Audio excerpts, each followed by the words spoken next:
We know you're logging in, tuning in from all over the country today, and we really, really appreciate that. I think this has been one of the benefits of all of this is really connecting with everybody in a way that we haven't before.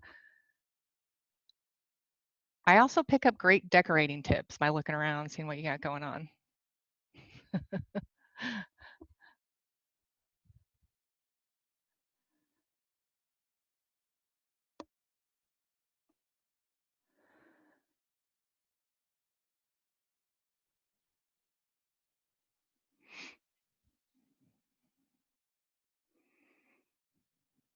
We have 500 parents registered for today.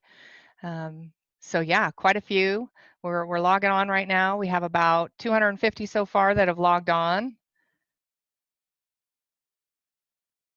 It's your biggest Zoom meeting of the month, right?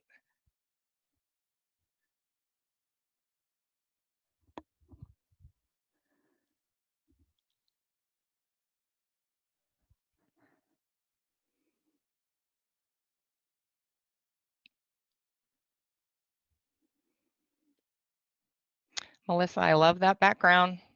Wish I was there.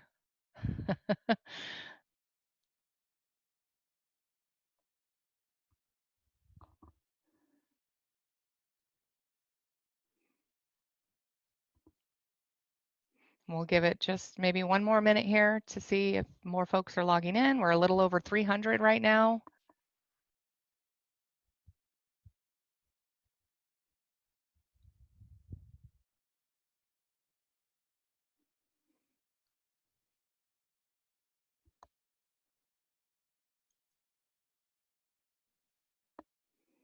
And this might be fun to do too. If you all want to rename yourselves, you can rename yourself by right-clicking on your name. If you want to rename yourself and put maybe where you're from, that would kind of be fun for everybody to see.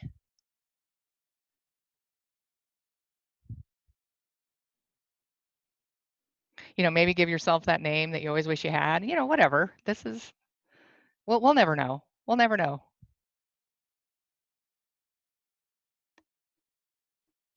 Love it. This is great.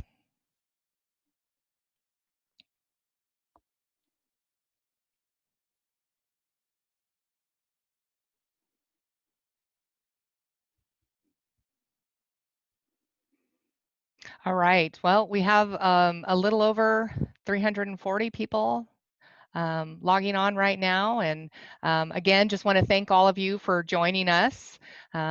This is, I know, part of your day that you're spending with us, and just want you to know that we're here for you, and that's why we're doing this. It's really important that we answer your questions and that we spend some time with you. My name is Heidi Simon, and I'm the Senior Associate Director of Admissions here at KU, and I've worked at KU in one form or another since 1998. And working for KU admissions is my passion.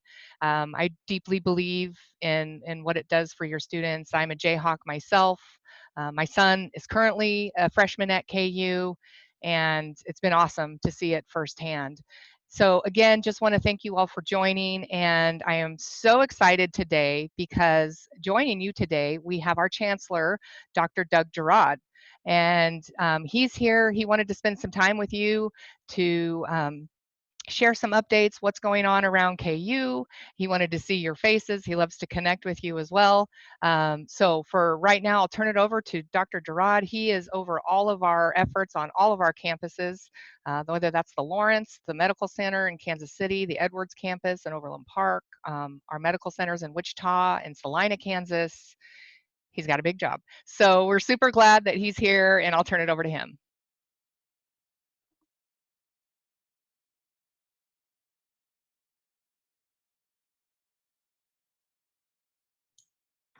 Got it. Technical difficulties there. Thank you. Boy, it looks like we have at least 3 time zones represented here. So good afternoon and good morning to everybody. It's great to have you here. It's a little bizarre doing this remotely, but I guess we're slowly adjusting to this. I also have been a Jayhawk for almost 26 years now, started in 1994. I've got a son that's a 2-time KU degree holder, a daughter who's about to start KU Law, and another daughter who works at the University of Kansas Hospital. So we are deeply embedded in this community and have been for years. And so it's great to see you all and to have a chance to spend a few minutes with you. And first of all, congratulations to all of you for your son or daughter's academic accomplishments and careers to date. That's no small feat. You should be very proud of them, of course, but of yourselves as well to have gotten them to this point of their academic career, this very exciting point as they think about what's next for them in their life going forward. Certainly in most unusual times as we deal with this pandemic, and as I'm sure you're aware, we, like almost every other university in America, made a decision in March to move the rest of this semester to remote learning. We did that in about a week and a half, which is pretty crazy when you think about it. But really proud of the team and our faculty who have managed to do that, and our students who have had to adjust on the fly. And of course, we're still working through things, and since it's the first time for everybody, we're all learning together as we do that. But our number one priority was really to make sure, number one, our students, staff, and faculty were safe, and then number two, that their progression continued towards their successful careers. And so we really did not want a disruption of anybody's career path through this, and we are accomplishing that. So we're pleased with that. Still open question is what's going to happen for commencement for us. We, at the request of our students, have not canceled it like a lot of places have, but we are contemplating delaying it till late summer or fall if we can make that happen. So I'm sure a lot of you are wondering sort of what is the plan for our university, and obviously we still have more unknowns than we have knowns at this point in time. We are fortunate that we're in a region of the country where we were able to get in front of this pretty quickly through working with the governor and the city and the counties. We have not had a big surge here in the state of Kansas. And in fact, it looks like our numbers have been dropping for about the last 10 days. And so we are now in conversations with the governors potentially lifting our stay-at-home order on May 3rd. And we are in conversations with our communities about how we start back up again. So we are starting to move down that path. We know it's going to be a slow process to do it and do so safely, but we are looking forward to getting back to that hopefully in the next few weeks. For fall, we are planning on being back on campus and being face-to-face again. Like I said, there's still a lot of unknowns, but we have done a pretty good job in our region of getting our supplies where they needed to be, of getting our testing capability up to where it needs to be, and preparing for sort of the new norm for a little while until we get a vaccine out there. So our teams are moving forward to look at what it looks like to be back on campus in the fall. It may not be quite normal to be back on a campus, but that's what we're striving for. But we're also planning for essentially every contingency there is, whether we start on campus and have to move off, whether we start off and can move on. We will be ready for any of those options. And most importantly, I think we're going to be spending the summer sort of honing our skills, if you will, to be most highly flexible for whatever we need to do for your students, and to make sure that they have a great KU experience and move on. As we made the transition remotely, we've also done that with all our services, so our counseling, our student advising, our health center, our student organizations. Pretty much everything is moved remotely and continues on. Student governance, the newspaper, everything is continuing to function, just in a very different way than it did before. So I'm really, as I mentioned, really proud of the team of how they've done that and gotten us through this very quick transition. And we're very excited to get back to face-to-face and to get you all back on campus and welcome you here.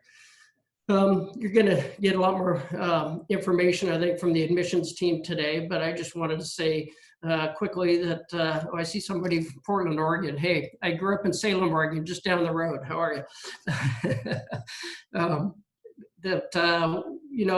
A KU education is really a unique thing, and the KU experience is a very unique one. Everything from having hundreds of fields of study to experience, to the experiential opportunities of doing research with our faculty, of working with one of our 3,000 industry partners, to connecting with the Jayhawk Nation, our alumni network, which is about 350,000 people across the globe.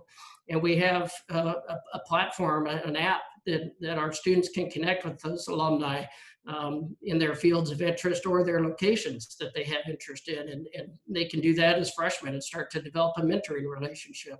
We have about, I think, 5,000 alumni signed up on that right now, and that's growing every month.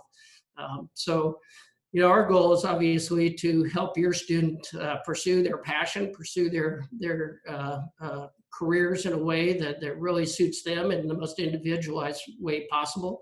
But to really give them all the skill sets they need to be highly successful in life, whether it's going into medicine and engineering, accounting, into the arts. We have it very well set up to help your student be successful in any one of those.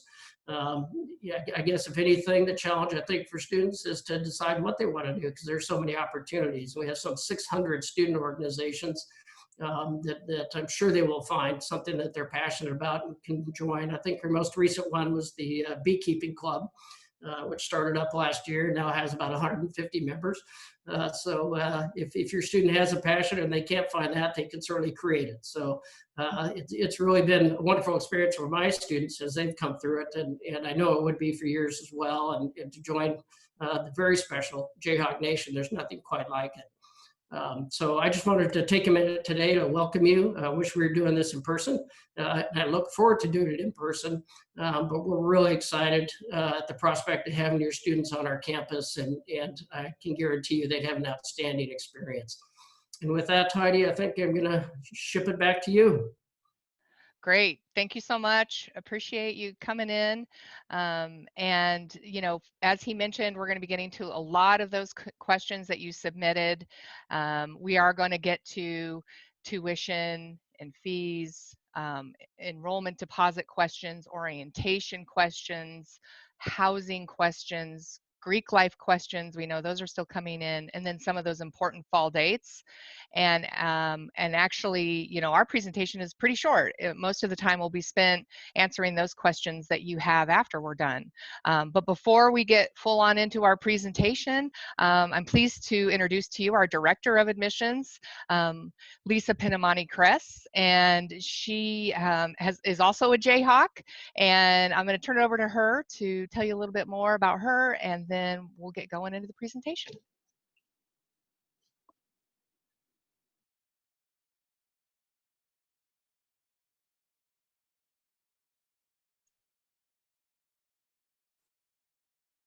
Good afternoon, everyone. And thank you for joining us, as Heidi mentioned. And we are thrilled to have so many people with us today. What I wanted to share, because we sure love having the Chancellor on with us, but I wanted to also let you know that we know how disappointed your senior is with how their your student is with their senior year ending the way that it has this spring. And so we sure want to let you know we can't wait to welcome your student to our beautiful campus. It's a rainy day here today in Lawrence, Kansas, but we want to welcome them on those beautiful sunny days. Can't wait to see them on our campus, and we sure hope that they are doing their best with the circumstances for those remaining months of their senior year. And we hope the yard signs have provide a little bit of fun for them. And if you have not yet received your yard sign email, those are being sent out to students and parents once they pay the deposit, and you will be getting that email momentarily, like in the next week or so, if you have not already received that. And we would love for you to have more yard signs and post more pictures on social media of those yard signs, because we know that's a fun way to welcome your student into the Jayhawk family. Heidi and I are excited to be with you today. We will open the chat in a little bit, but we wanted to keep the chat down right now until we've had a chance to go over the questions that you've submitted, and hopefully we'll answer most of those, and then we'll open up the chat function, and then Heidi will also open it up if anyone wants to ask specific questions. So again, it's great to see so many parents from around the nation, and as Heidi said, I am also a Jayhawk, and I'm also a parent of children at home who are trying to transition into this online learning. And I've seen a few pets on the Zoom today, and I tell you what, I think the pets have taken over Zoom meetings. They're like the best things ever. We've loved seeing pets when they're on Zoom. And so keep those pets coming on into the Zoom pictures. But I'm here as well. Heidi and I love doing these, and we want to be a resource for you, not only today during the webinar, but if you have any questions after today. So we are happy to answer any questions that you have once we get through the information that we have prepared. So again, thanks for being here. Thanks, Lisa. And for those of you that watch The Tonight Show, anybody watch The Tonight Show with Jimmy Fallon? You can think of me as Jimmy Fallon and Lisa's Higgins. She's like the brains behind the whole operation, and I just get to be the one that, that talks about it. But yeah, we'll kind of tag team this today and talk about the different questions that you have. I also want to introduce to you a few of our staff members that are going to be over in the chat. They will be helping us answer your questions. We have our assistant directors, Angie Bass, Brian Palermo, Casey Bray, Casey Beilman, and our Associate Director of Visits and Events, Nancy Stoms. And then we will all be on there helping to answer your chats, but when you see their names popping up, that's who they are. They are here to help answer your questions. You know, as we prepared this, we definitely looked at your questions to frame everything that we're going to talk about. And so thank you for submitting that. I just want to reiterate everything the Chancellor said about we're with you. As I mentioned, my son is a freshman here at KU. So I share those same hopes that you all do. I share the same fears. I share the same questions, but I'm a fortunate because I get a little bit of the inside baseball going on here because I get to see the updates from the Chancellor on a pretty regular basis. He's already done 2 webinars to the entire campus, and one thing that helps me as a parent and a staff member, but mostly a parent, is that he leads off every one of those webinars with someone from public health and safety. And I think that's how important, and that tells me how they're framing their decisions. And, you know, for him coming as a medical doctor, he is, you know, coming from a health mindset when he thinks about what are we going to do as a campus and a community. His health mindset is first and foremost on top of his mind. And so I know that although we don't have the very, you know, specific answers as far as 100% will be open in the fall, as you heard the Chancellor say, that's our goal and that's what we're working towards, and we are expecting to be open, and that's our goal. And we don't also have the exact time when we'll be able to tell you 100% for sure when we'll be open, but that is our goal. And so the reason, you know, why it hasn't been made yet is because we don't want to make a hasty decision. We want to make sure we're getting all the latest information from all the health departments, both you know, not only here locally, but regionally and nationally, and making sure that we're taking all of that into consideration as all of those scenarios are being developed. And so for me as a parent, that's reassuring to know that the health and well-being, but my son, who's a freshman, I got to tell you, he loved his freshman year and he is dying to get back, to the point where he even said, hey, I'm thinking about maybe a 5th year. And I was like, whoa, pump the brakes, a 5th year. And I said, you know, not only are you going to pay more, but you're going to make less money. And he just really values the experience so much, that you know, that tells me what we're doing here at KU. It's what I talk about all the time, but seeing him live it in person has been amazing. So I know that's a goal, and that's where I want him to get to. So I want to share my screen with you here, so you can see, so you can have something else to look at.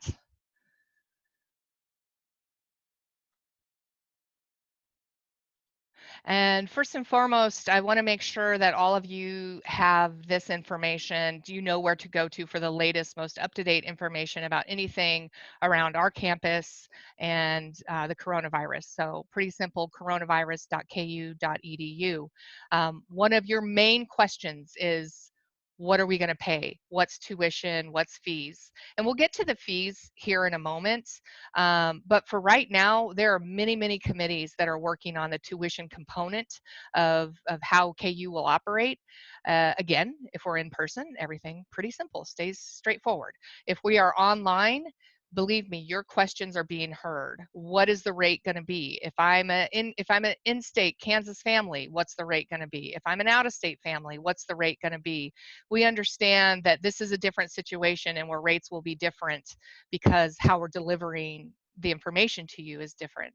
So that is definitely part of the discussion. And so when KU does roll out their final plans, that will be part of it. And I want to reassure you that those fees will be there, and you'll know exactly what we're doing there, and also how those fees impact scholarships and what happens with your scholarship if we have a different rate.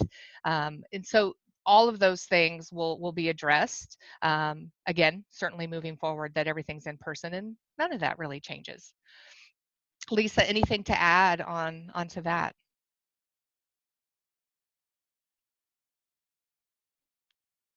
Awesome. Okay. So moving forward then, we want to talk a little bit about the enrollment deposit. And as you know, you all that are in this webinar have paid your enrollment deposit or deferred your enrollment deposit, and we're so excited for that.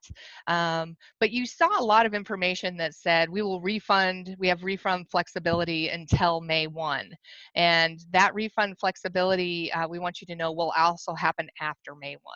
This is just a different time. Normally it would be May 1, and that would be when we would refund if you decided that your student's no longer attending KU. But now, since we have just a different situation, we know that you all, even though you have paid the enrollment deposit, you're still waiting for more information. And so we want you to know there is refund flexibility after May 1, and those come directly through our office. Those go straight across Lisa's desk, and she works with every one of those. And so just know that we will be flexible on that refund. And also know that we'll get to orientation here in a minute, but that enrollment deposit actually goes toward your orientation fees as well as your first year experience fees for your student on campus. And so once you have attended orientation, that enrollment deposit is typically not refunded, because again, it goes to pay for those services. But again, as you have special circumstances and things come up, just again, know, we want you to see our faces and know that this personally comes through all of us. And Lisa. Yep, I think you definitely have Okay. covered it. Thank you. And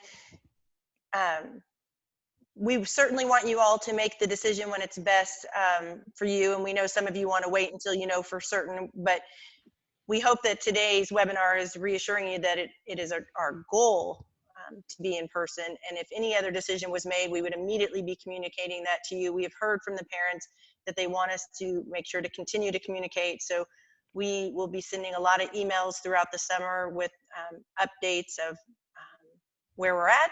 And we sure hope that message doesn't change, because we all want to be back on campus. And we all, majority of you on today's webinar have already paid the enrollment deposit and certainly plan to be Jayhawks. And so it is our goal to welcome you here in the fall. Awesome. And also, as Lisa mentioned, the yard sign does come into play after you've paid that enrollment deposit. And as she mentioned, if you have not received an email about that yet, that will be coming by next Friday. If you have not received information about that yard sign by next Friday, please let us know. And it's been so awesome to see those pop up on social media. It's a great way to bring a little bit of brightness to this spring and to your students who we know have worked so hard and are so excited for the next step. So moving on then to orientation. This is the next step for you all, and many of you have already registered for orientation. Want to make sure that you know that orientation is online. That email was sent out to all of you that it will be online this year, but that all the services will still be provided to you and your students. So anything that you would have gotten in person, we're really working to make sure that you get all of those services during orientation. There is no parent fee now. And if you did already register and you paid for a parent to attend, those refunds, they're working on those refunds. As you can imagine, the Office of First Year Experience, our friends over there are super busy, but they're working on getting all of those refunds to you if you've already paid for the parents. But those dates will remain the same. So the dates that were originally out there, the dates that you chose will remain the same. And just so you all know, the dates are developed around the student's academic major because they want to make sure they have all the advisors and all the resources there by major.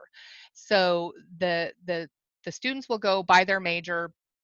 And then during orientation, you know, they'll have, you know, lots of sessions on pre-planning and advising and resources available. And some of those will be pre-recorded, but the student's actual advising and enrollment will be live, will be individual, and will be with a single person. They won't be doing it in a group. It will be with their individual advisor. So they'll, as the parents, and I went through this last year, I remember we got a bunch of stuff in the beginning before orientation even started. They start rolling out that information about mid-May, and that's what they would do, you know, COVID or not. They would start rolling out that information in mid-May.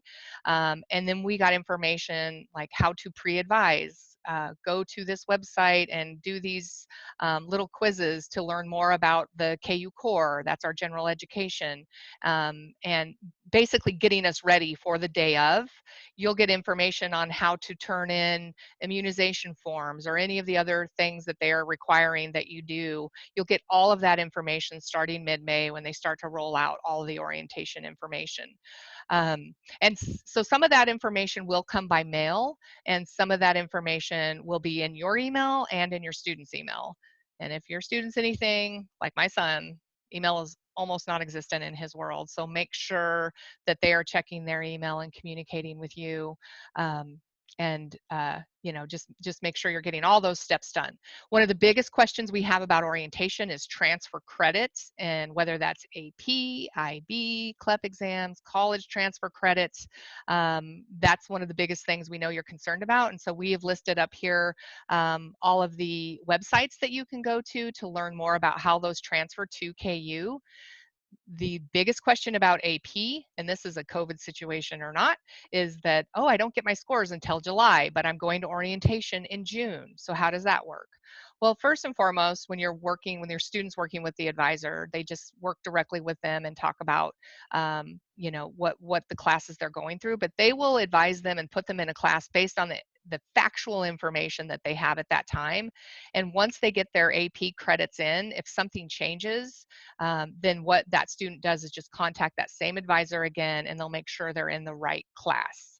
So just know that, you know, it's good to share that information, but at advising and enrollment, they will actually enroll in the classes that they're eligible for at that time. Lisa, did you want to add something to orientation? All good, covering it all. Okay, so orientation, a lot of fun to look forward to. You'll learn about the KU Common Book at that time. The KU Common Book is something all freshmen are given a book that they are expected to read before the first day of classes. And many of the questions we get is, well, how's that going to work? And so orientation is working on that as well. They will, when they have that information ready mid-May, they'll also have the information available on the Common Book for you. All right, so I hope through this point, you're kind of thinking of some of those questions that you might have. Here in just a second, we're gonna open up the chat. So as you're thinking of those questions, definitely jot them down, and then we'll open up that chat here in just a minute. So for housing, we know that that also is the next step for many of you, but we also know that many of you have not taken that next step. And, you know, one of the biggest misconceptions is, oh, I have to wait to do housing until I 100% know that I'm going to be at KU. And we encourage you to go ahead and if you're, you know, KU's in that top consideration point, to go ahead and apply for housing. It is a $50 fee that is non-refundable. But that $50 fee basically says that if I do come to KU, I do want to be able to select my room and the hall that I'm in. So we encourage you to go ahead and do that if KU's up there. Again, it's not refundable. So, and as far as housing goes right now, you can see that website there that says housing.ku.edu/vacancy. And for that, you can go there. You know, I would recommend going there almost daily. But just know right now, what you see there isn't going to show a lot of options available right now. I don't want you to worry about that. As long as your student has contracted by June 1, they will be guaranteed a spot in housing.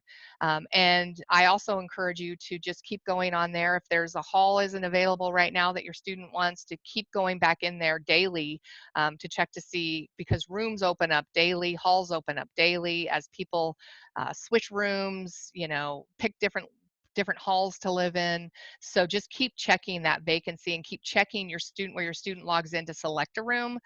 Keep checking that daily if you don't see something available for you right now. So there's no cancellation fees until June 1. So your students are obviously, you know, could be in a situation where they're still trying to decide. So there's no cancellation fees until June 1. After June 1, though, do pay close attention to those cancellation fees, especially if your student has selected a room, because those start to come into play. If a student then does not end up coming to KU, there are cancellation fees. Now, all that being said, could be totally different based on if campus is online or in person, then obviously there wouldn't be cancellation fees. So we know that housing, there's always a lot of questions with housing, but assuming you're going to have a lot of questions with this, Lisa, did you have anything you wanted to add to housing?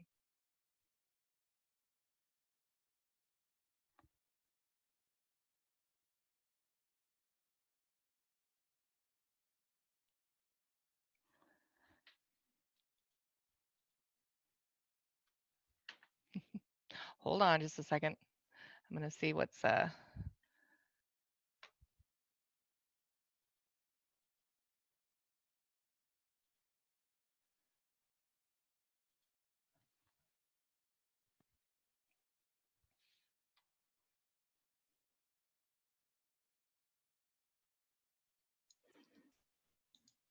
All right, thank you. I couldn't unmute myself, so sorry about that.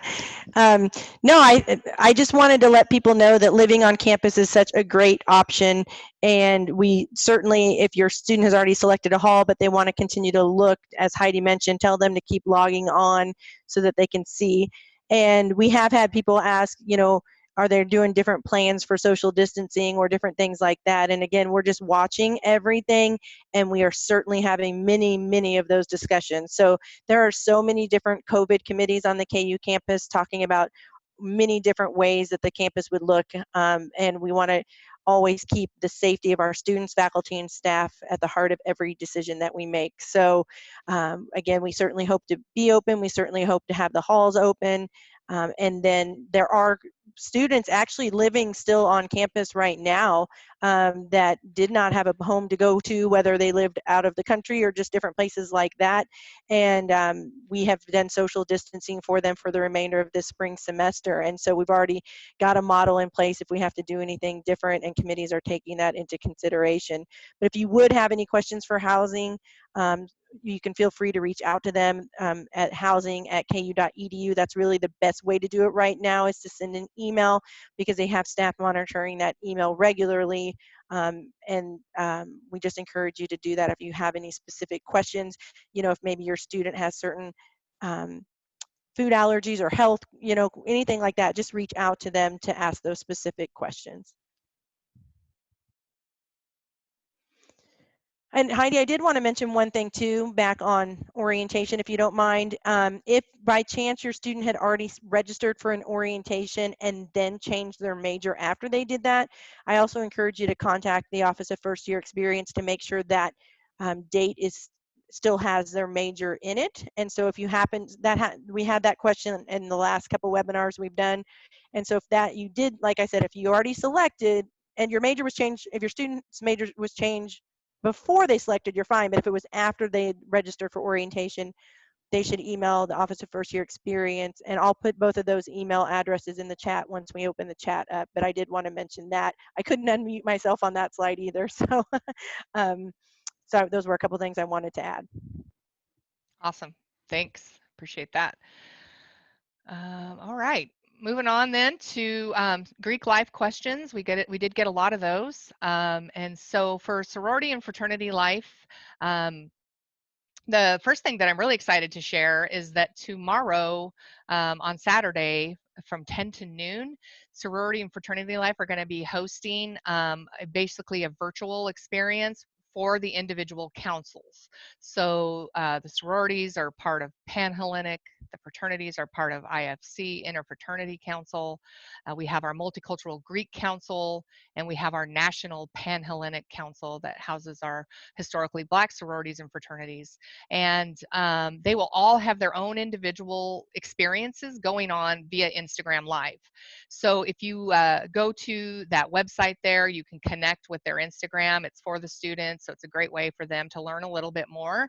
So glad that they're doing that right now.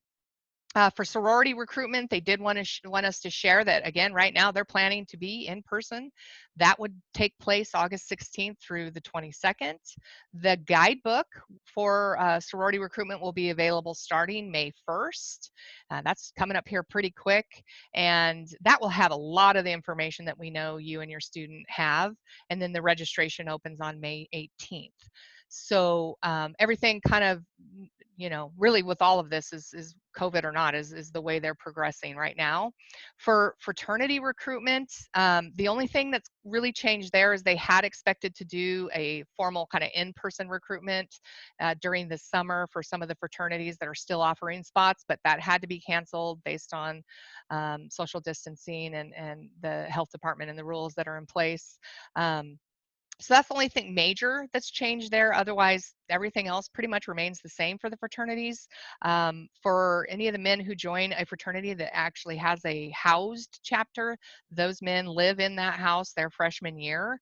And so their formal recruitment then, if they were to postpone the men's formal recruitment, what would happen is the student would go ahead and live in university housing and then go through that formal recruitment in the fall. No decisions have been made on when that is yet. There's no date for that yet. But in the meantime, what you can do is you can have your student connect directly with the chapters, and that's what that website is there. It's the kuifc.org/individuals-chapters, and go to the recruitment chairs for all the fraternities, and they can reach out to them directly if they're interested.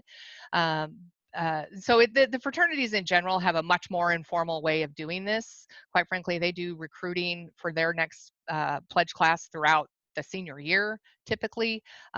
So, still go ahead and connect, still continue to look at that website for information. We will, of course, send information if we have them.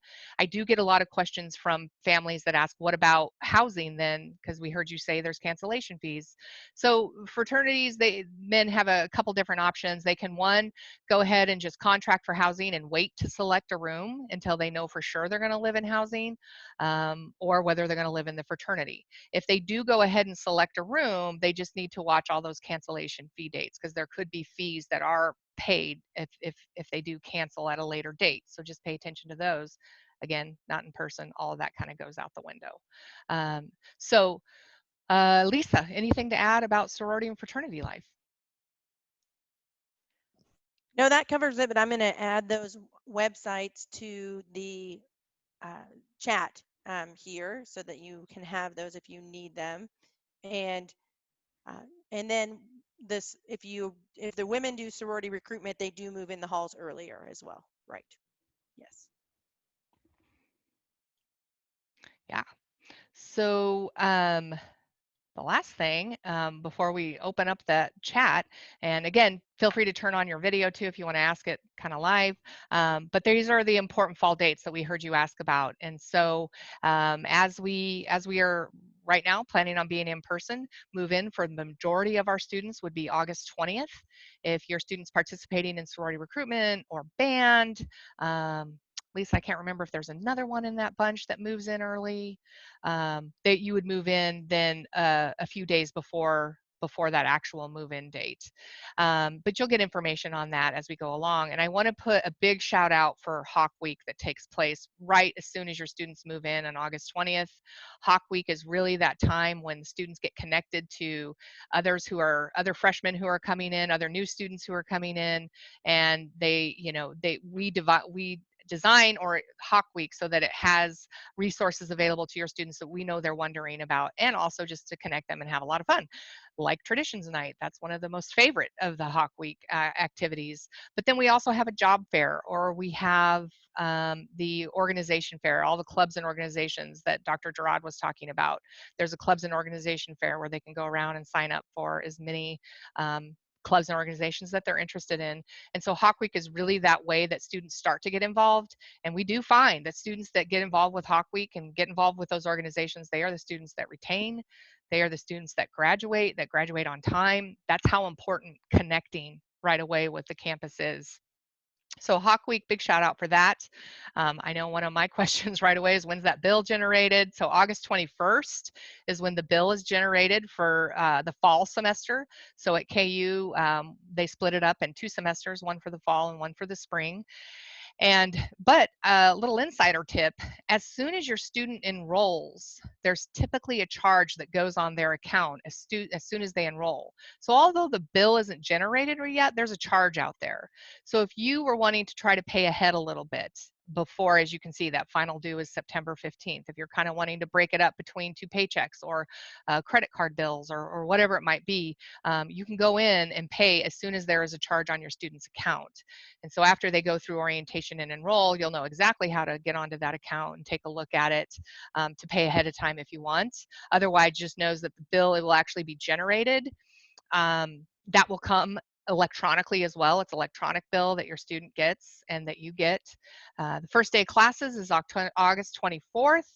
And at August 24th, we plan that to be the same, no matter whether it's in person or online. That's what we're going with for right now. And then that fall bill is due on September 15th. And Lisa, any important fall dates?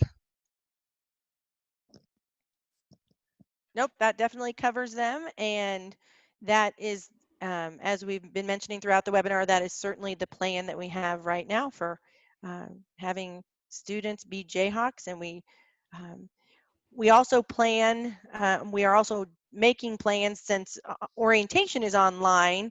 We're hoping to have even more robust first year programming that week of Hawk Week as they move in, to get them started and get them excited about being Jayhawks. So all those plans are in the works right now. Awesome. Okay, the chat is open. Also, feel free if you want to raise your hand and the raise your hand feature, or if you just want to unmute your microphone, or if you want to put it into the chat, our staff will be getting to that. So wow, very cool. Shout out to South Africa. Wow, that is so cool. It's nice to have you on.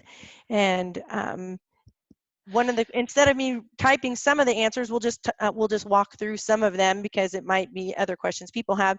But someone said, when do they select the roommate? And they do that at the time they go in to select their housing. So if your student has already filled out the housing application, if they did it prior to even a week ago, they already had a group number and were already able to go in and select their room, and that's when they see their roommate. So at this point, there's really not a lot of vacant rooms available. So when they go in there, there'll already be roommates in those, and they're going to be adding themselves to current space with other people. And then if you haven't filled out a housing application, once you do that, you can go in and select the very next business day.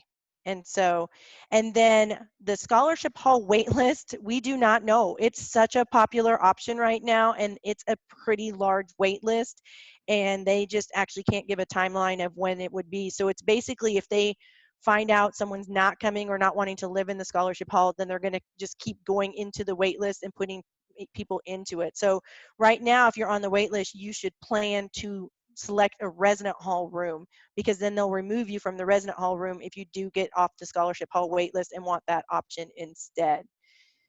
And I Um, just wanted to add that happens quite a bit, that they do remove people off of the wait list and out of the residence hall into the scholarship hall. But actually what we find is a lot of times the student is like so excited about their residence hall by that time. A lot of times they choose not to, but just know that that actually does happen. And someone asked if they're going through the recruitment process, when do they move in? I believe it's just the day before, Heidi. It's not too many days early, right? Yeah, it's So if not that's that many. August 16th, it's either the day before or 2 days before. We can find that out for sure. Or again, you could just email housing@ku.edu. Well, and it will be in the sorority guidebook that's available May Absolutely. 1. Right after May 1, when they send it, all that information will be in there. Well, they won't send it, it'll Absolutely. just be online. They said Okay. this year it'll just be an online guidebook. Well, they'll email out, we email out Yeah. information and then they link to information, yes, but we will send out a communication. Someone asked additional questions about tuition. We simply do not know at this time. We just have planning committees taking place, and so we don't know what the cost will be. So Heidi and I really can't speak to that because, again, if we would make a decision, if the decision would be made to be online, which is certainly not what we want, but if an announcement would be made and that's the decision, all of those questions would be addressed. We would address what the tuition is, how it affects scholarships. If you don't want to have your student at KU at online, and you want to defer, how you defer the application, like every single one of those questions would be addressed. We actually have a very large document of every question that would need to be addressed if that announcement was made. So we just don't have the answers to those questions. And then Lisa, I have one here about are there payment plans available for tuition? So while yes, the university does have one through, it's called TMS. When you go through orientation, you'll learn about it, but it actually doesn't extend the payment plan much past that September 15th. I believe it actually only goes till September 30th. What it actually does is allow you, it basically sets up saying, hey, pay this in June, pay this in July, August, September. So you can do that. That's one way to doing it. Or you can do it the other way, as I mentioned, of just going in whenever, there's a charge put on the student's bill and you can start paying it ahead of time to kind of create your own payment plan. So while yes, there is one, it doesn't actually extend it much longer than the original due date of September 15th. I believe it is September 30th is when that last bill is due. Lisa, go. There's a lot of them, so let me go Yeah. through. Let me see where they're at. We're trying to answer some of them as we go here. As you're looking, Yes. I know Lisa talked about the residence hall too, and they can absolutely still change their room if they've already selected. They just keep Yeah. going to that same website where they initially chose a dorm and a room. They can still go in and change out, and that's why I said, right now, if someone were to go in brand new and see only a few available, to keep logging in every day, because exactly what this family is maybe interested in doing is looking at a different room. And so then that allows someone else to get into that room. So yes, absolutely, you can continue to change dorms and change rooms. Couple more questions regarding tuition. One asked if you can pay by credit card, and you absolutely can. There is a credit card fee associated with that, and you see that when you're paying. It tells you, because the university is not absorbing the credit card fees, that is on the families. And so it tells you what that fee is by credit card type. And then as someone asked if they can defer their scholarship. So here's the scoop on the scholarship.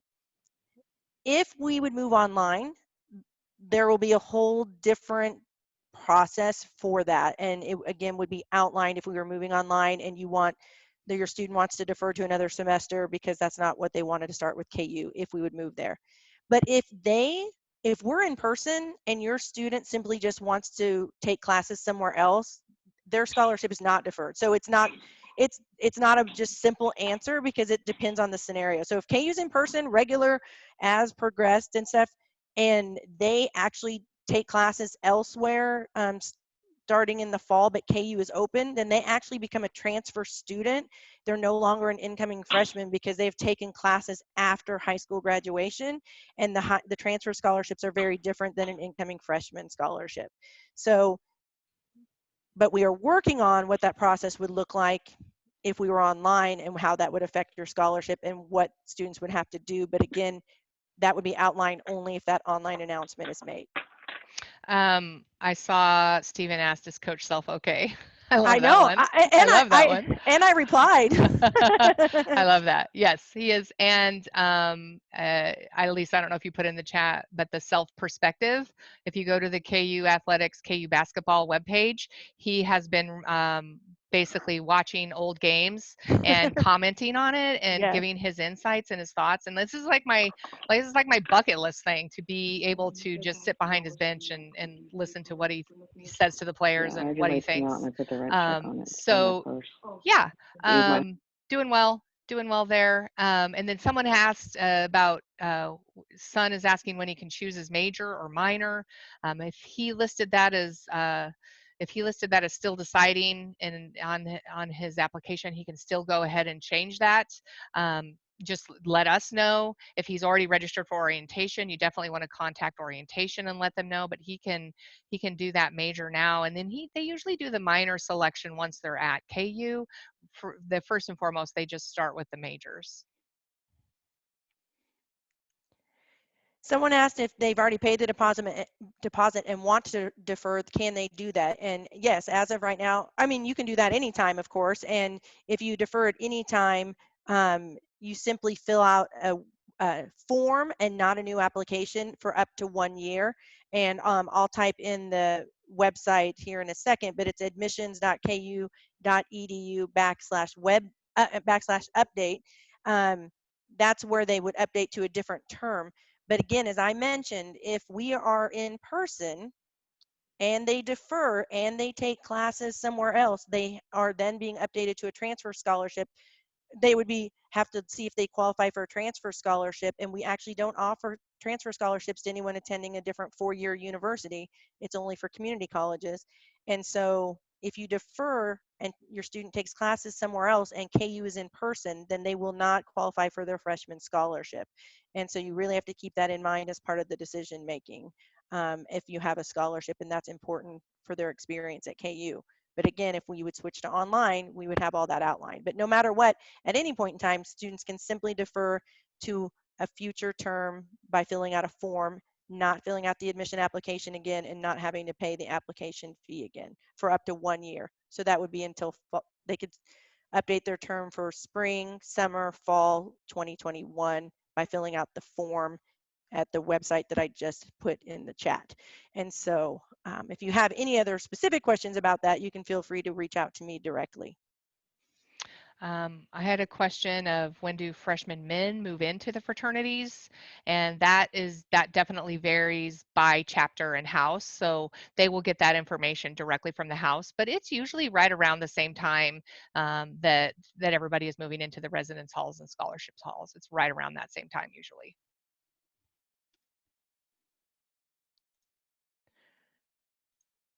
We've had a lot of questions about parent weekend for 2020, and the date is set. I'm going to put the yes, there, someone already put it. It's November 7th, 2020. And there we go. And we put the website there. That's Parents Weekend. Awesome. All right. I'm going to keep scrolling through these questions here, Heidi. So give me just a second. Yeah, no, I had yes, one too. And there, someone just asked about a recording. And yes, we actually are cool. Heidi and I are YouTube stars now. Is that not amazing? But we do post these out on our website. And so you can see previous recordings. And I just laugh because my children think YouTube is super cool. And so now I'm out on YouTube. But we will have this recording. And you can actually go see the one from Wednesday out there now. But we'll update it with this one as well. So. And then Trish asked, some universities have given a date when they will make an announcement on if online classes in the fall or not. Will KU state a date when this decision will be made official? And so while there isn't that date right now, KU will either make the call or they will provide the date. But as I mentioned before, they are right now reviewing all those scenarios, so they don't want to jump the gun too much and get ahead of it and then have something drastically change. But they know that you're needing to make plans, and so all of those things are being considered. And I just wanted to add to it, just know when they're having all of those discussions on how do we handle it if they're in person, how do we handle social distancing, what does happen online, just picture you and your student sitting at the table of every one of those discussions, because certainly our current students we're thinking about, but our incoming students, they're trying to make those decisions based on what's best for your students as well. So, so just know that they will either just come out with it or they will provide the date when that happens. We will definitely communicate that out to you. I'm guessing, Lisa, via email as soon as we have it. That is exactly right. And that's exactly where we're at even as of today. We even got an update about that today, that there is no date being set right now and no decision on when that date would be available, because they just want to keep watching COVID, as all of you have. We have so many different states represented here. And so, as you know, every state is even different about when they're opening and when we can return to campus. And so in Kansas, that the chancellor mentioned this as well, we're hoping it lifts the shelter at home after May 3rd, but we are still waiting to see if that happens. And I think we just need to keep waiting because we just don't have an answer for that right now. I got a question about the free application for federal student aid and making sure kind of how that works. And one thing that I did not mention earlier is that everybody is assigned a financial aid counselor, and it's at affordability.ku.edu/help. And Lisa, I don't know if you or someone could add that into the chat there, but everyone is assigned a financial aid counselor based on your last name. And so it's an individual counselor for you. So just know that while financial aid awards letter have gone out to the students via email, there is a link for it, very simple to see. If you can't find that email or don't know if you got it, just definitely contact your financial aid counselor or your admissions rep. They can help you with that. But the information is there. Now, many of you could possibly also have an update to that. Maybe there's a loss of income. The situation is just different. Reach out to your financial aid counselor for that. The question too was about the parent loan. We're confused because the question says it's asking about the parent loan. We're confused because we thought the tuition had to be paid in one lump sum. Is it possible for student loans to be obtained? Who do we talk to about this? Would interest rate be 0%? So with the Parent Plus loan, yeah, everyone is able to apply for a Parent Plus loan. It's the difference between the aid that your student was offered up to the expected cost of attendance, which the cost of attendance doesn't just include tuition and fees, room and board. It includes every type of cost and that you could possibly incur. That's why you see the cost of attendance as a really large number. So the parent loan can go the difference between the aid that the student receives all the way up to that. And so that is, the parents apply for that loan directly. That information will be coming out after May. That's a normal timeline for it, whether it's COVID or not. The Parent Plus loan information will come out after that. It's split into 2 disbursements, one for the fall and one for the spring. So a parent may look and say, okay, we're thinking we maybe need to take a $5,000 Parent Plus loan, $2,500 for the fall, $2,500 for the spring. And so even though they offer a large amount, you don't have to accept that large amount. You can take any amount of it that you want. You can also, if you take a lesser amount, you can ask for more at a later date. So let's say you just wanted $1,000 for the fall and $1,000 for the spring, and then you're like, oh, we do need a little bit more money. You can up that later on too. So it's really a matter of looking at what is the cost, what is the student receiving, and how much you think you need to take out. As far as who you talk to, definitely talk to your admissions counselor about this. And would interest rate be 0%? Man, I hope so. That'd be awesome. But as of now, I have not heard anything about the interest rate on those parent loans or even the student loans for incoming students, what those rates will be and if that will be changed at all. I do know for current students, they have deferred payments and have stopped interest that's accruing on some of those subsidized loans and unsubsidized loans, I should say. But as far as what will happen in the future, I have not heard any federal guidelines on that yet. So I hope that answers your Parent Plus loan question. Regarding the question about, my gosh, I just lost it, sorry.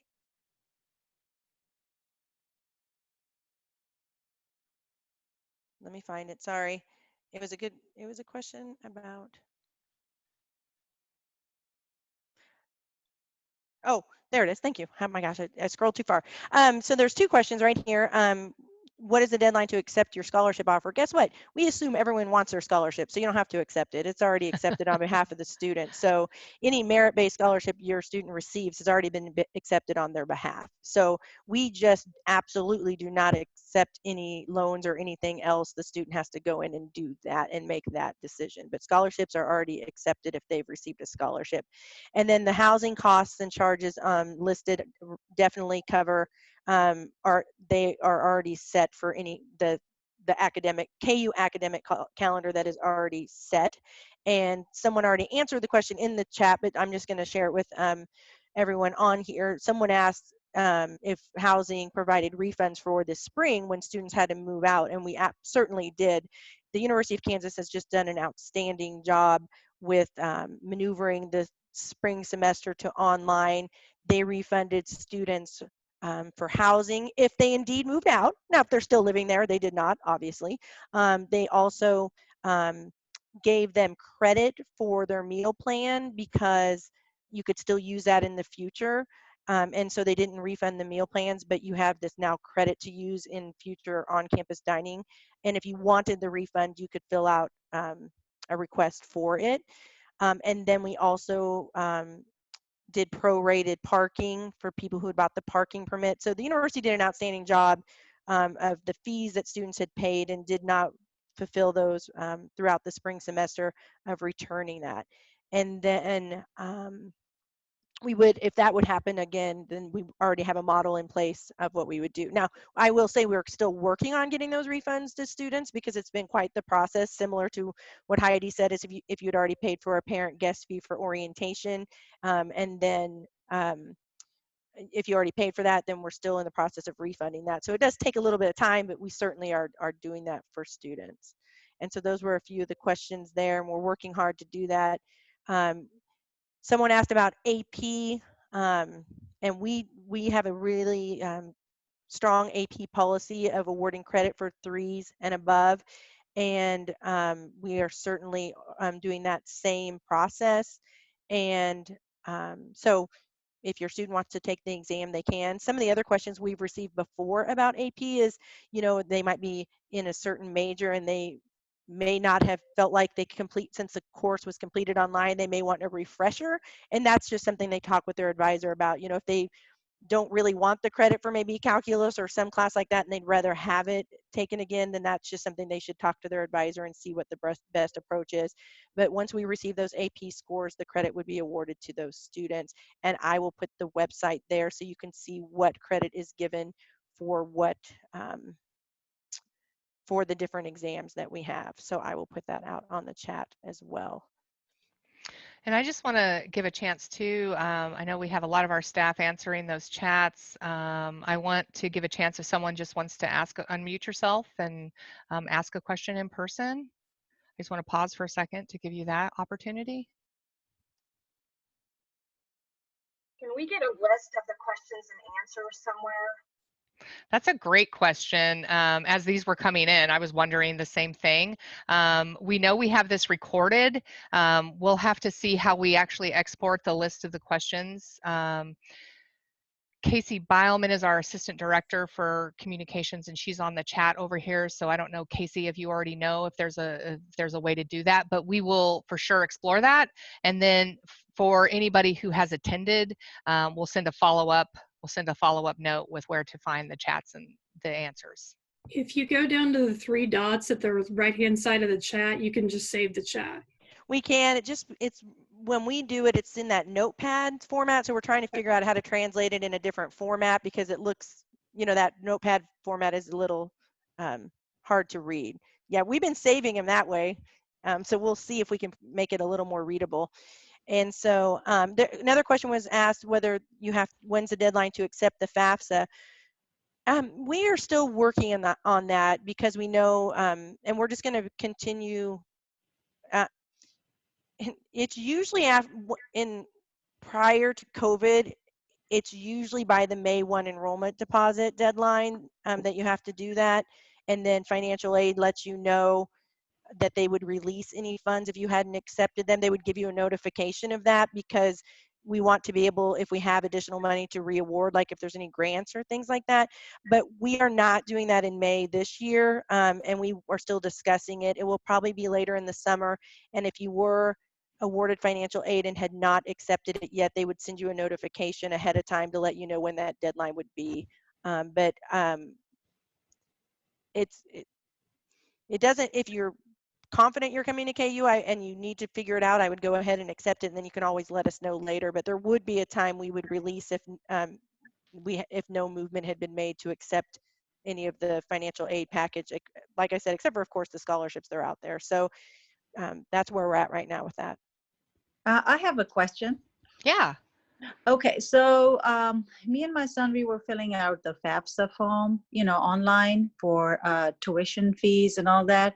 And so that went through easily, and we received an email that they have received that request. Now, when we were choosing for housing, it did say that we have to fill that FAFSA again. And so we were kind of wondering, why do we have to do that? So because it was online, it says you have to fill that part. So when we were going through that again, and we did the same way as we did for the tuition fees, it kept giving us error, and it had instructions how to fill out. We followed the instructions, but the instruction where it was giving us one part where we had to follow that part, it was not on the screen. So we were just lost there. We could not proceed. So we are still stuck there for housing. I hope, my son would not be delayed on that part. So we don't know what to do with that portion. Okay, we're going to have someone send you your financial aid counselor so that you can contact them, but you should never fill out the FAFSA twice. Is that what you're saying? Yeah. You should not have to do that twice. There might have just been a delay in housing receiving that information, but you only fill out the FAFSA once, and then they can, if they need anything, they would have that. You shouldn't fill it out twice. So that's probably why you're having that problem. But we'll send you a private chat. We're looking up your financial aid counselor now, and so we'll let you know. But yeah, that's probably why you're having that error, and so that shouldn't happen. Right. Yeah, it keep telling us that you have to Right. click links to the other part, and we just find that. So yeah. So who is our financial? I mean, am I going to get an email so I can contact that person, or we're emailing? We're going to send you back in the Zoom chat here who your financial aid counselor is, or you can go to that website that we've listed in the chat. I don't know if you can see the chat, but I'll list it there again. I'll list it there again. Because it's by last name, and so I'll list the general place, and you can find it there, or we're trying to look up who yours is, and we can provide their contact information.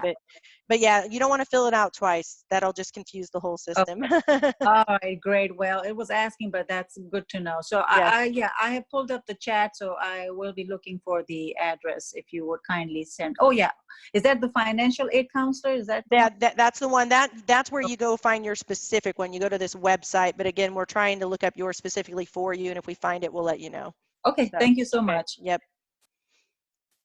Yeah, sometimes those things get confusing, especially if it's your first time doing that and something happens. So got to give a shout out to a couple of people I know on here. This is fun. Hi, Wendy. Becky was asking me if you were going to be on here, so you have to tell her how I did. I'm talking to her later today, so let her know if I'm a Zoom star or not. And then my also dear friend Patrick, who I've known for over 20 years, is also on here. So can't wait to have both of your daughters here on the KU campus. So shout out to two friends I have. Hi, guys. That's always fun. It's good times.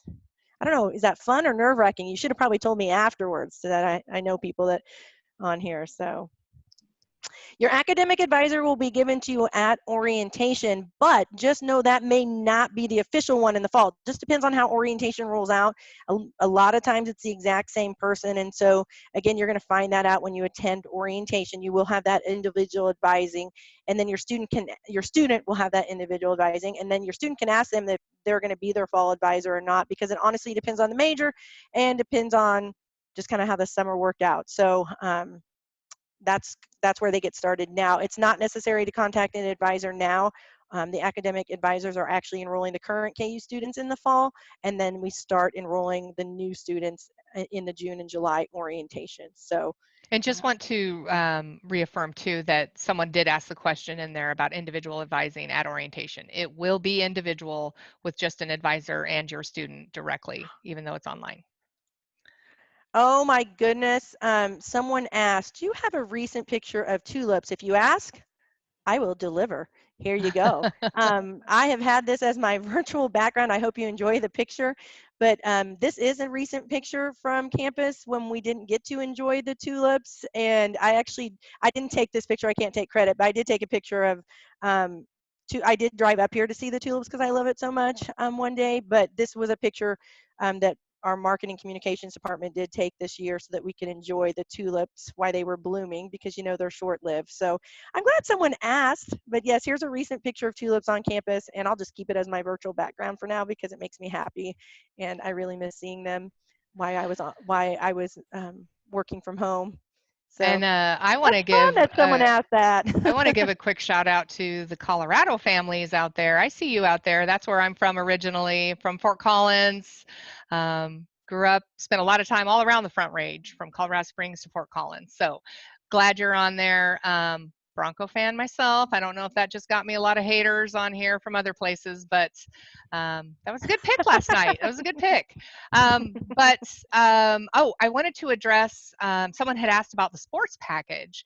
And yes, so when your students go through online orientation, they're given a whole list of optional fees that they can choose to sign up for, and the sports package is one of those.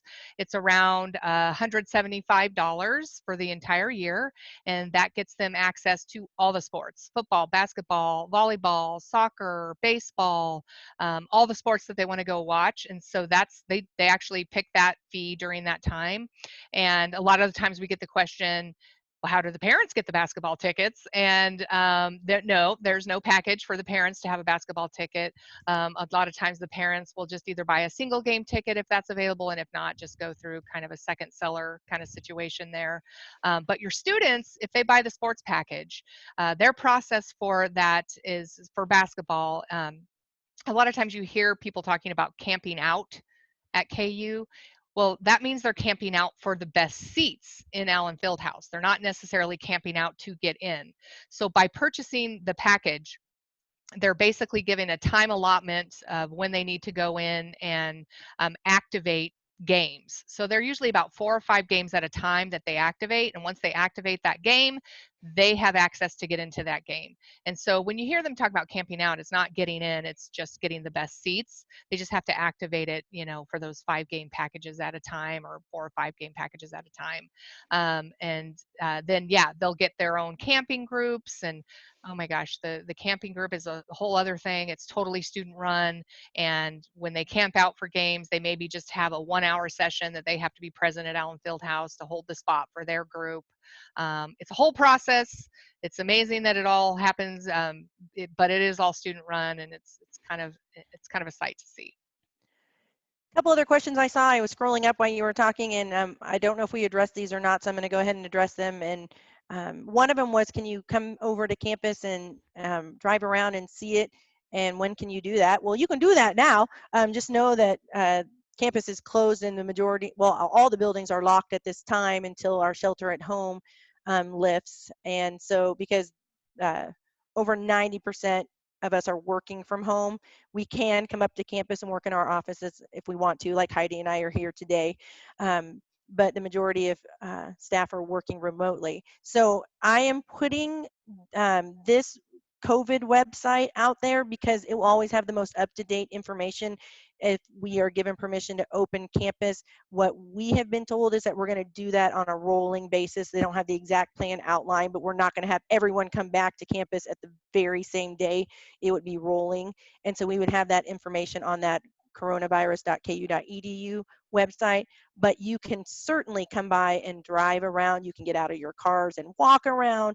You can take pictures. We've actually had a lot of families from around the area do that because it is safe right now, because there's really nobody up on campus. And if there is, people are doing the appropriate social distancing. So you're always welcome to come up to the KU campus. We will not have campus visits scheduled throughout the month of May. At this time, we've not been given a green light of when we can start back up our campus visits, but certainly you can come up to the campus and see it. And there is, we have several maps just right on,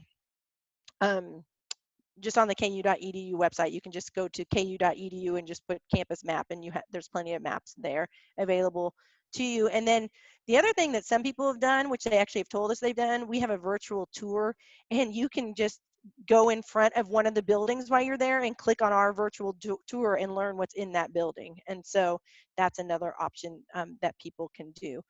The other question was, how will you get your KU ID card since orientation is online? Did we talk about that, Heidi? I don't remember talking about that.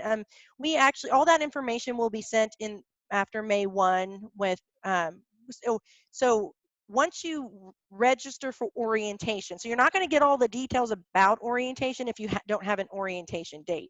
But if you have an orientation date, all that information is going to be sent out post May 1.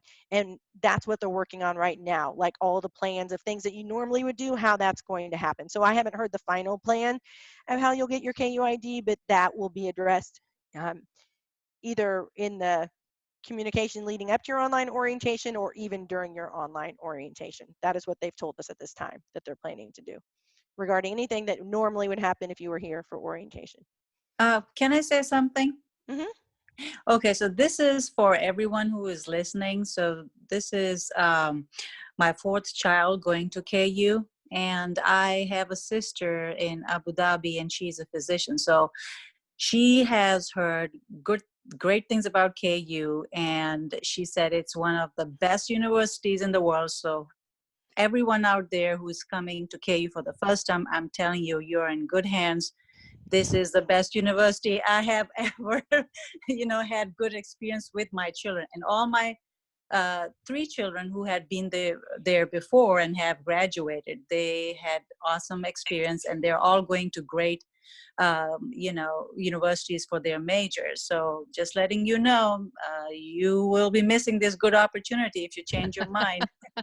We didn't even plant Farah, I promise Wow, you. That thank was you awesome. so That was much. awesome. Rock chalk it up. Thank you. Yes, rock Kudos. chalk. I just wanted to also, someone had a question about hockey and club hockey, and I see that we answered where they play, but yes, KU does have a very active, very good club hockey.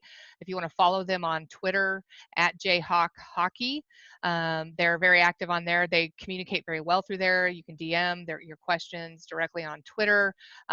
They were actually doing really well this year, and they're moving into different divisions because of how strong they have been in the past couple of years. So very involved here with the hockey.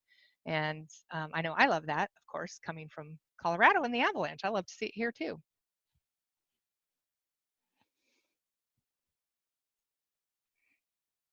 Again, we're still answering those questions over on the right. Feel free if someone else wants to pop in and ask a question. Maybe we didn't get to yet.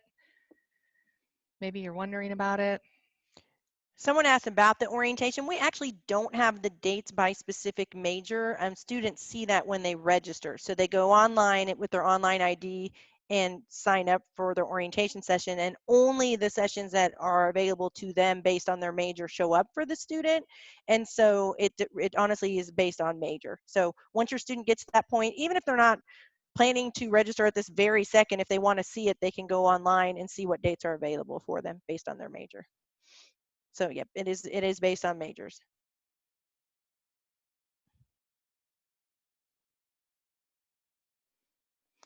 Quidditch Club is still going strong, and gosh, we'll have one of our admission staff who are on chat to look up to see what their final how they did this year. But in our presentations, depending on what season it is, our Quidditch team would have a better season than the basketball team. Just kidding. But that was a joke that some of our presenters like to say. But the Quidditch team's awesome here. It's a lot of fun. I have a quick question. I just want to reiterate, or I just want to make sure that I understood the thing about the FAFSA.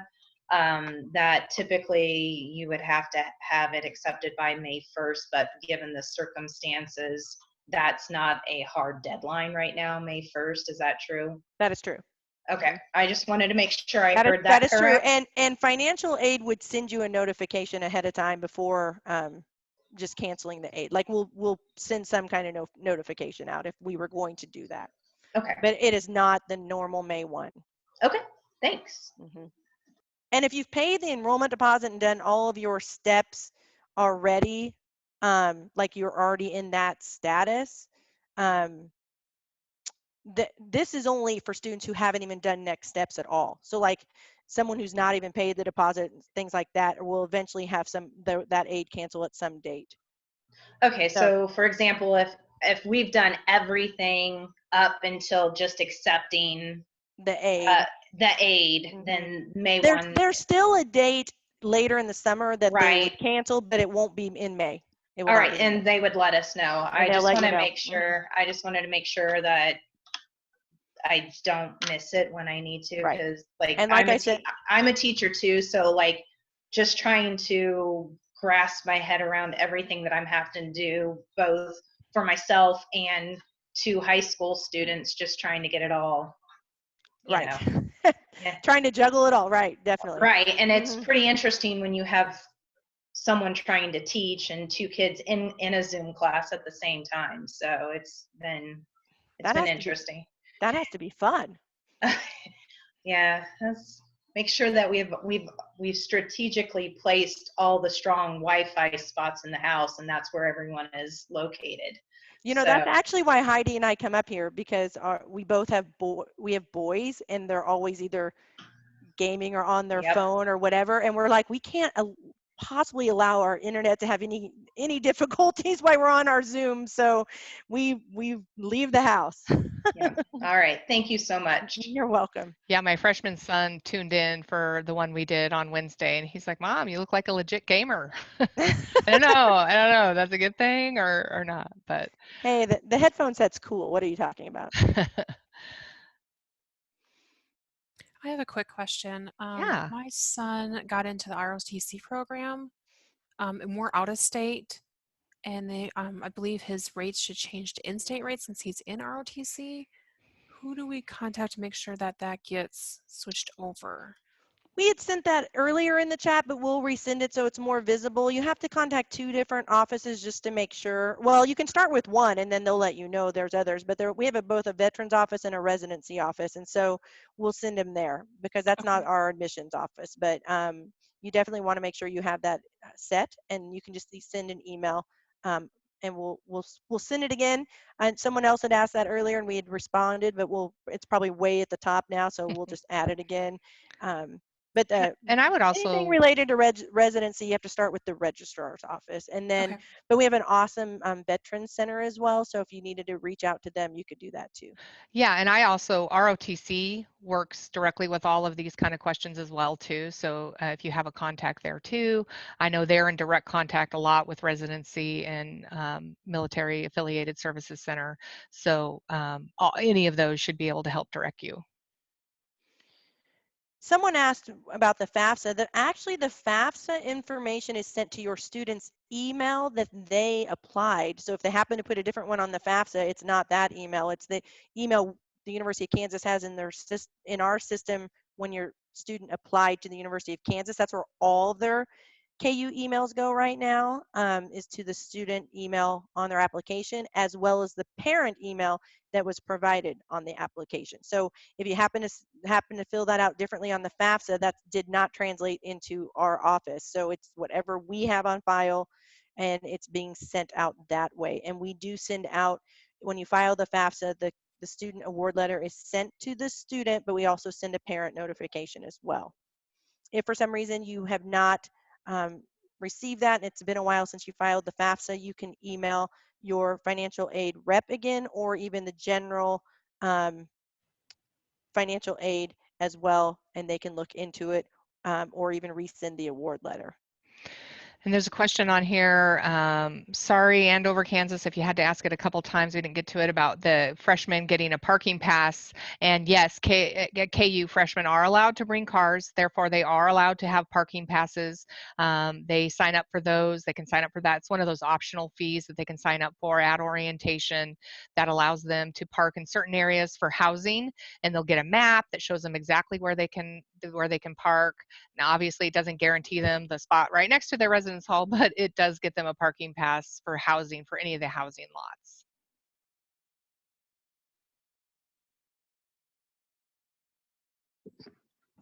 So if the students want to drive the second semester, is it better to let them have parking pass in that first semester to guarantee them a spot in second semester, or will they be re-upped in the second semester for those who choose not to take their car the first semester? Yeah, no, I wouldn't buy one until you actually know you're going to be coming to campus. So no, they would have the same spot availability based no matter when they purchase their parking permit at KU. And yeah, this is kind of what we did with our son. He didn't have a car the first semester, and then we did allow him to have a car the second semester. And I kind of regretted that, honestly, because I felt like it in a way forced him to stay more on campus. And if he did need to ride somewhere, he would just ride with a friend. And again, that's connecting with another friend. And so part of me was like, oh, maybe we should have held off a little bit on that. But, you know, every student situation is different depending on what they need the car for. But yep, I would wait to buy it until you physically have that car on campus.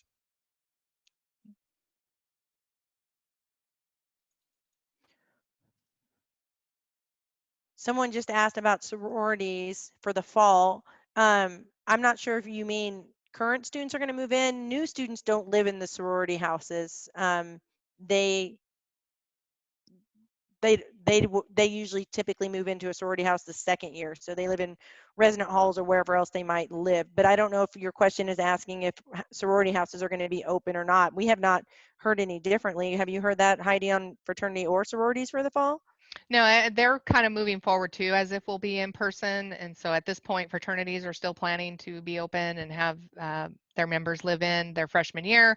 And for the sororities, they're still planning on moving forward with their regular sorority recruitment date. Registration for that goes live May 18th, and information is available on the Sorority and Fraternity Life website starting May 1, called their guidebook. They're still planning on their members who would have normally lived in their sophomore and junior years to live in, and then any of the freshmen would live in their residence hall or scholarship hall or wherever their first year. That's all. That right now is still the plan.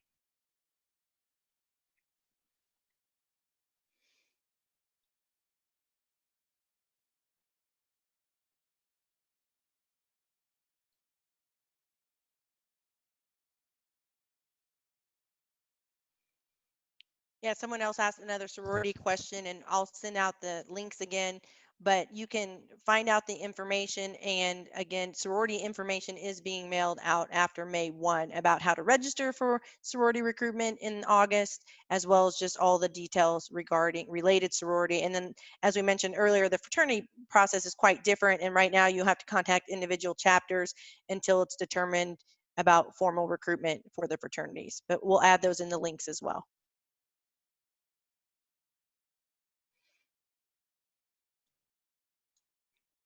I love all the rock chalks.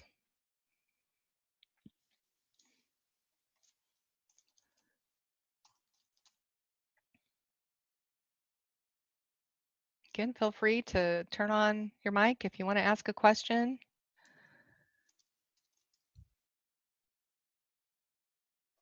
Do you know if they have first generation scholarships? Great question. So no, there's not a flat out first generation scholarship. We do have our Multicultural Scholars Program that does also consider first generation students. That's through the actual academic majors and departments directly. And so what I recommend you doing is connecting with your admissions rep directly, and they can help you and kind of let you know where we're at in that process. I know right now they've closed down any applications for that, but a lot of times, just depending on who accepts and whatnot, they do open up from time to time. So I recommend getting connected with your admissions rep on that so that they can help you through that process. And I did put the information there that you can learn about that program, because they also do award to students once they're here, not just incoming. And so you can check that out, and also then contact your admissions rep if you have questions. I have a question. Can they hear me? Sure. Yes. Hi. Okay. I was wondering if you guys had any information regarding IB credits since they canceled our exams.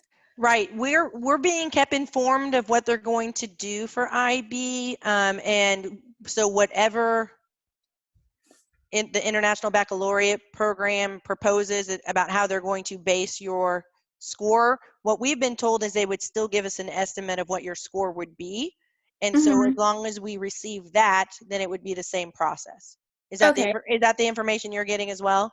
Yeah, so for No. some of our exams, we actually already got our scores because they're basing it off of like things that we've already turned in. Right, exactly. That's what they told us they're going to be doing. So whatever that score is, once you send it to KU, I put the website out there in the chat, but it's admissions.ku.edu/IB, so pretty easy. And you could see what credit you would receive based on that score. But you do have to get that score sent to the University of Kansas. Bless you. Sorry. Bless you. Does that make sense? Yeah, awesome. Thank you. Of course. Okay, we can turn our microphone off now. We love hearing everyone. It's wonderful. Yeah, as you need to get off, we know this is already an hour and a half of your time, so feel free. You don't have to stay on as long. It's up to you if you have more questions. Heidi and I are here to answer the questions that you have, but we also can conclude the webinar if everyone has had their questions answered. We mainly just want you to know that we look forward to welcoming your Jayhawk to the beautiful KU campus with these gorgeous tulips next year, of course. But we hope that we have answered some of your questions, and please know that if any decision was made differently, we would be communicating that to you. Plus, we have an entire communication plan that's going to continue throughout the summer. We know your students probably get tired of receiving emails from the University of Kansas, but I think parents enjoy them a little bit. At least we hope you don't get tired of our emails. So again, Heidi and I are happy to be resources for you at any time. You can find our contact information on the KU website as well on that same site. So if you do have questions, we will stay on and we'll continue to answer them if they're in the chat or if you want to unmute yourself. But as you need to leave, feel free to do so. We appreciate all the Rock Chalk shout outs that are being listed there. And we hope everyone has such a positive experience with the University of Kansas.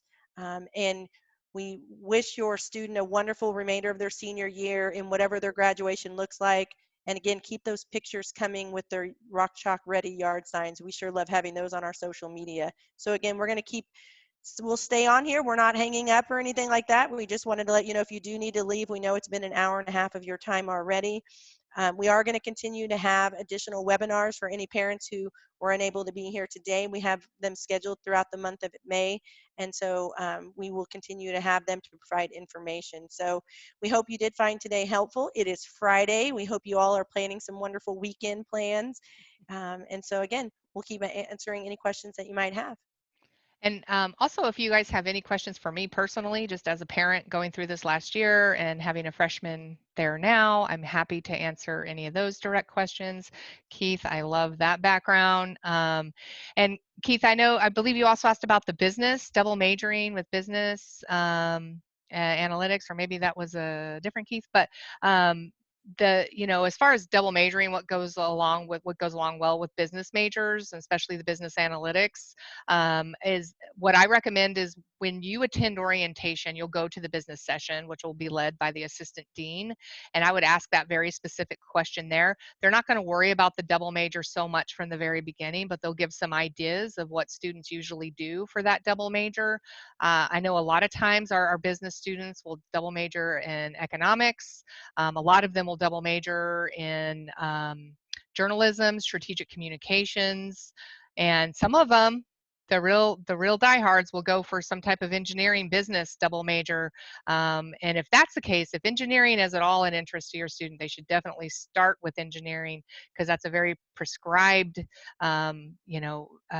area curriculum. And so if they're thinking at all about that double majoring in business and engineering, that they do get that started in their freshman year. But I think it just depends on ultimately the interest of the student and what they're interested in. I mean, Spanish is a great major. Any of the foreign languages are great to also double major. There's also certificates available in the School of Business and a lot of our other schools, and certificates are kind of like minors, so they don't have to have as many credit hours. For example, in the School of Business, there's an entrepreneurship certificate, there's a professional sales certificate, which is just brand new at KU for the last couple years and has been just hugely successful. Students have really liked that sales certificate to add to their business. So I would just definitely ask that at the orientation with School of Business and see what else they might suggest for business analytics. That was really helpful. Thank you. Yeah, you bet.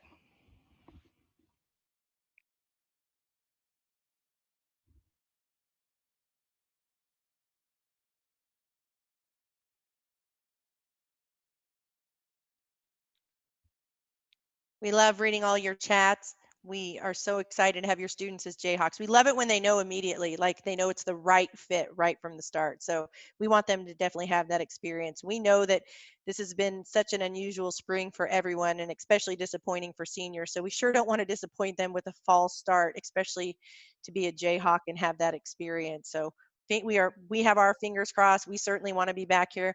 Heidi and I want to be back here in a couple of weeks. We hope we can be back here. I'm tired of working from home. I'm an extrovert. I need to be around people. So we hope to be back very soon. So thanks for all the nice shout outs here. So a special shout out to Angie Bass from Omaha. I love that. For study abroad, did we already talk about study abroad? Did you just talk study abroad? Nope. Yeah, your student's going to want to start talking about that with their advisor, but they certainly won't study abroad their first semester, but it might be a good idea to kind of figure out and map out a little bit of a plan of when that fits best with their schedule. Some majors are more prescribed than others when they recommend studying abroad. And so I think that's a good time to start that discussion, is just at least mention to their advisor they want to, and then they can kind of explain to the student when they have those additional discussions about study abroad. You can encourage your student to start checking out and learning about the study abroad programs at KU. And so I'll put that website in there because we have so many different programs. I highly recommend the study abroad experience. About a third of our students study abroad at some point in time as part of their KU experience. And so it is invaluable about what they learn. And if any of your students want to be connected with one of our student ambassadors who studied abroad, just let your admissions rep know, and we'd be happy to do that if they'd like to learn more information. But again, they're going to definitely learn about that. During Hawk Week, they have information sessions about that. And so there's many opportunities to learn about study abroad. And so I hope most students are looking into it. Yeah, I know a lot of times the students will do it typically around the junior year, but as Lisa said, that can be different for all the majors. My niece went to KU and she went her fall semester of her junior year to the Czech Republic, and I thought we were never going to get her back. She loved it so much. She just had such a great time, and that really enhanced her KU experience by studying abroad. We're going to do our best to provide a hard copy of these question and answers, but anyone can go while they're on here. You can go down to those three dots at the bottom of the chat and you can download it, and it goes like into a notepad format, and it does download all the questions from the chat. So you can do that yourself, and we're going to see if we can then create that into a different format. So we're working on that. We had not yet done that in previous chats.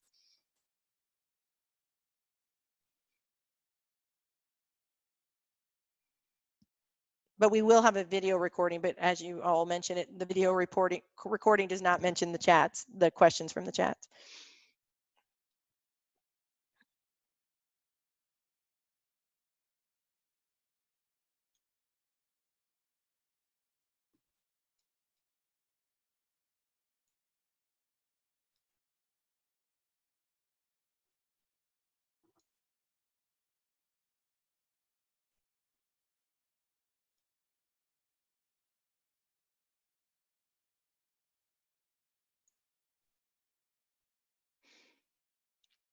We appreciate all the great questions that have been asked today, and we hope you have found it helpful. But if there's anything else you want to know, let us know.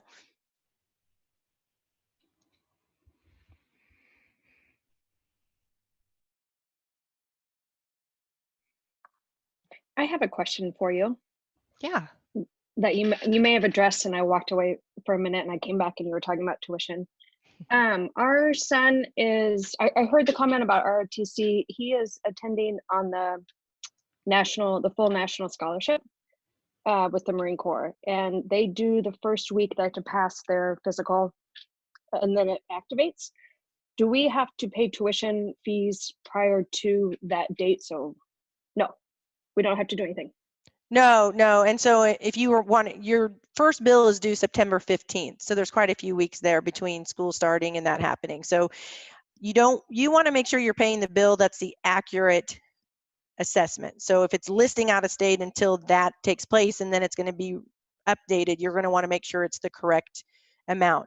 If it's not the correct amount, the Office of Admissions does not make any changes to residency. That's through the Office of the University Registrar. And so I'll put that website down again if you would need to have any information regarding your student's residency status so that the tuition is listed correctly.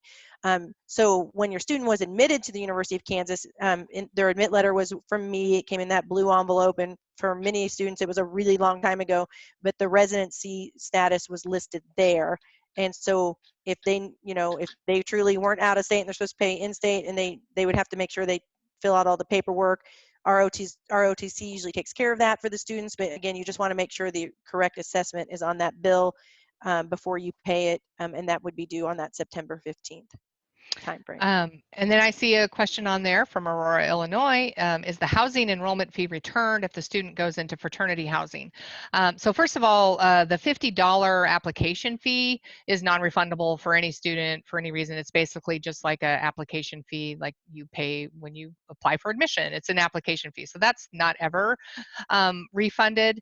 And then as far as fraternity housing goes, this is where I would say really watch those cancellation deadlines, because if someone who is planning on maybe eventually living on a fraternity goes into housing, selects a dorm, selects a room, and then waits to cancel that until after June 1st, there could be cancellation fees that they would be responsible for. And that's the case kind of no matter what the situation we're in. So I recommend waiting, actually, just so you don't have to worry about paying those cancellation fees. It's still good to contract for housing and have that as a backup option. But as far as actually selecting a dorm and selecting a room, just know that if you were to select and then after June 1 you decide to live in a fraternity and then you cancel, there are some cancellation fees. And those cancellation fees are listed out on housing's website, so you can see the contract information of what those dates are and what those amounts are. Oh, where did I get my big Jayhawk sign behind me? Isn't it? Okay, let me move so you can see it. Which way do I move? This way, that way, this way. Yeah, so actually a former colleague of mine made that. She made that when she worked here, and when she left, she gave it to me. And I figure it makes a nice Zoom background. I like it.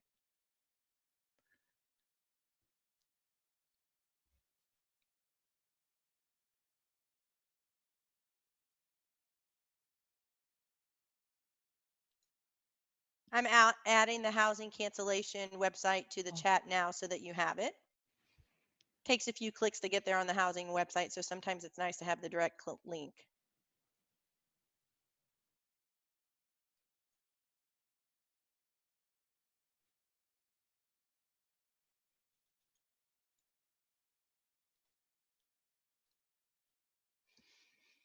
Cassandra, where in Kansas are you located?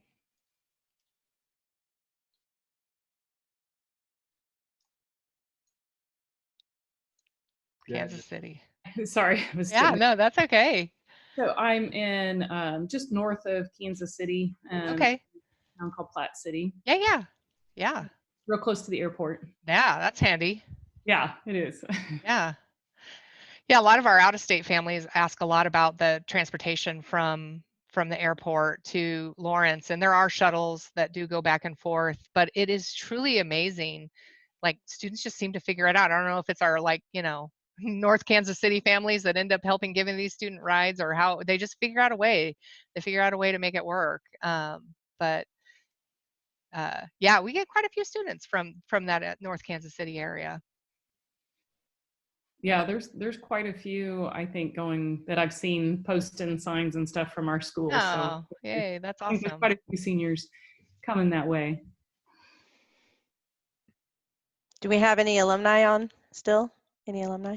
Rock chalk out to you. All right, go Melinda. Melinda was like, right here. Right here, rock chalk.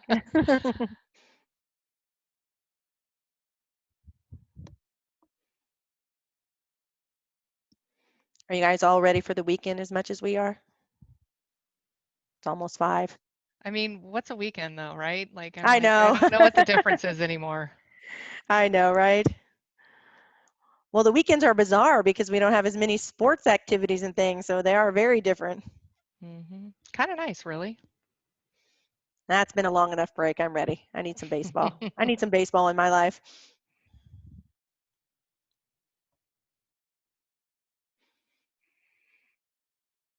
You guys are awesome. Thank you so much. Yeah. So if there's no further questions, I just want you to know, not only can you reach out to your admissions rep or your financial aid counselors, but Lisa and I both also would be happy to take your emails directly. Our information is on KU's website. I'm the only Heidi in the office, so I'm easy to get a hold of. As you can tell, our director, Lisa, is very accessible. So please don't hesitate to reach out, any questions you might have. I'm just so excited to have your students join the Jayhawk family. It truly is something special and something unique. As I said, I'm originally from Colorado, and while there are great schools there, I have never experienced anything like the community that we have here. And so I'm just excited for your students, and we'll get through this. We're in this together, and they will definitely have a good story to tell someday. That's right. I agree with Heidi. We're here to help you if you have any questions. I am putting our emails right there in the chat if you do need it. They're pretty easy. Just pretty much it's hsimon and then lpkress@ku.edu. So pretty easy if you need those, and also your admissions rep. So we're happy to help at any time if you have any further questions. Again, have a wonderful Friday, a wonderful weekend, and we'll stay on for a few more minutes if anyone has questions. If not, we'll then close the webinar in just a few minutes. Thank you. Rock chalk, everyone. I do have just a quick question. Sure. Yeah. I just was kind of holding back to wait to ask this. Of course, everything you read is that so many of the universities are going to be going to online in the fall. And I know we don't know what's going to happen at KU, and I'm praying that we can, my son as a freshman can attend in person. He is planning, he's been admitted to the School of Engineering and Mechanical Engineering. And that program is very much hands-on. Several of the classes are the common English 101, English 102, that sort of thing. But how would you do the labs? I mean, how would you do some of those more mechanical engineering classes online? Is there discussions going on about that right now? Like what that would look like? And is that possible? Or well, they've been doing it this spring. They've already been doing it this spring. And so because we've been back in classes since March 23rd. And so I'll give you Catherine Silver's name, and she could give you a little more insight specifically. I do. You might just email her, because I actually don't know specifically how they've been doing the labs. Heidi, I don't know if you do, but like Catherine is happy to answer those questions and tell you what they've at least been doing for the spring semester. I just wonder. Yeah. And so they've been, at least we have a little bit of a model because they've been doing it since, since then. Well, and then I would just add to it also, if it's in person, there's also concerns, right? I mean, if there's social distancing needs and stuff like that. And so, yes, those are being discussed. Like if we are in person, how does that impact a lab, any lab? How does that impact class sizes? All those things, all those different scenarios are being talked about. So while sadly, no direct answers, but yeah, to answer the question, is it being talked about? Absolutely. So I would definitely just reach out to Catherine and say, can you just give me an example of how the labs have been done even for the spring semester? And she can at least give you that insight. Because, for some faculty, it was quite the transition to switch to online. And I have 2 nephews and a niece that are current students here.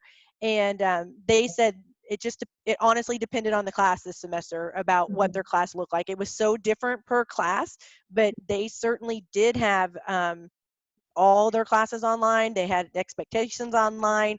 In fact, my nephew said he felt it was a bigger nightmare to do presentations online versus in person. He did not enjoy them at all.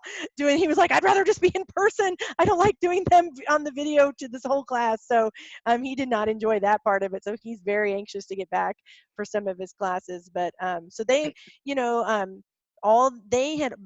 they had heard from all of their faculty prior to the classes starting back up on March 23rd, and the expectations were outlined of what to expect. So it's been done, so at least we have a little bit of a model, and I think we would even make adjustments to what was done, you know, if that were the case, just from what we have learned. That's what I've been understanding. Okay, that's what I was wondering, because for the high schools, I mean, he attends Live Light West, and they definitely were not prepared for this, you know, to happen, you know. And So our provost has been having virtual Zoom meetings with current students to ask them about their experiences, to gather feedback, and they also did a survey. So I think that's all really cool. So very helpful information. I appreciate that, because I will talk to Catherine. I'll reach out to. So is she in the office? Because I was kind of wondering, are people in their no, office? most of us are working from home. Some of us go into the office periodically, but there's hardly anybody that's like full days in the office kind of thing. But everyone's working remotely. There was no change in work. Everyone was still working remotely. Okay, so I'll send her an email. I'd like to talk to her, like either Zoom. Oh, she would love to. She's encouraging Zoom. She does Zoom one-on-ones, phone meetings, anything you want. So just reach out to her. She's encouraging it, highly encouraging it. That's great. I'll talk to her, because I just want to have a better understanding of what that. She would love to do a one-on-one. Yes. Perfect. Perfect. Thank you so much. Appreciate You're welcome. That. You're welcome.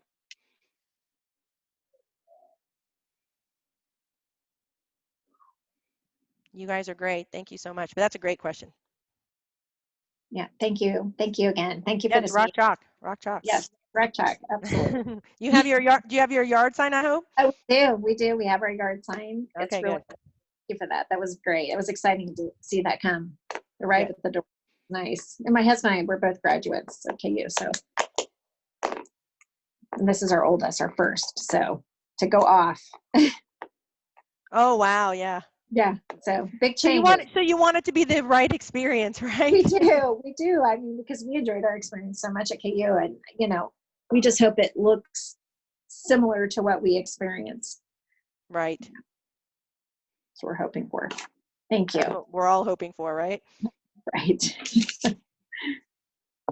I know when, so my kiddo who's a freshman, I was on maternity leave with him when 9/11 happened. And then so all of your children were also babies when 9/11 happened. And then now they're going through this. I mean, as Lisa mentioned in the beginning, very specifically to their senior year, having it, you know, gosh, proms and graduations and graduation parties and all the end of the year things. And I just like this class of students, like my heart is with them. My heart is with them. And I know with you as parents, because I think sometimes we look forward to some of those things even more than they do. And they don't know what they're missing yet. You know, they don't really know except for, you know, seeing their friends or siblings do it. But yeah, I mean, they will, you know, that doesn't change their hard work and everything they've done to get to this point. Great things are still to come for them at KU, and KU still will deliver that world-class education and experience, and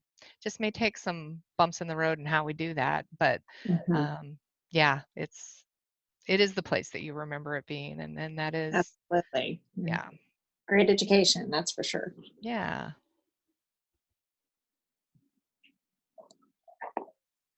Okay, well, I think we're going to log off here, and don't hesitate to reach out directly. And we're thinking about you. We're with you. We're glad you tuned in. And just thanks for trusting your students with us. And you know, we'll do everything we can to help them through this process.